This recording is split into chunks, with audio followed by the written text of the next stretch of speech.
Where we can see some wind speeds over 100 miles per hour. I'll get to that in just a moment. But, we are breezy here in Portland. I wouldn't call this a windstorm, but we are seeing some gusts that have topped out close to 35 miles per hour so far today. Currently seeing sustained winds around 12 miles per hour in Portland. So those winds dropping down a little bit here as we head our way into our noon hour, but they will pick back up again. We are seeing sustained winds out of Salem around 20 miles per hour. So it's certainly feeling breezy out there. And you just saw Lisa outside.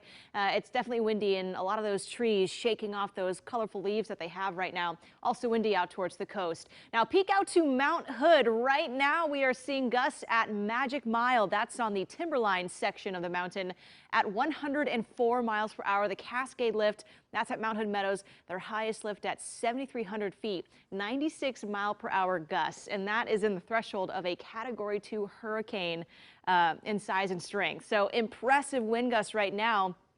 Up atop those ridges there in the mountains. Now, we're not seeing that speed here in Portland, but today we do have that chance to see some south wind gusts, maybe up to 45 miles per hour. That wind will pick up heading into our evening.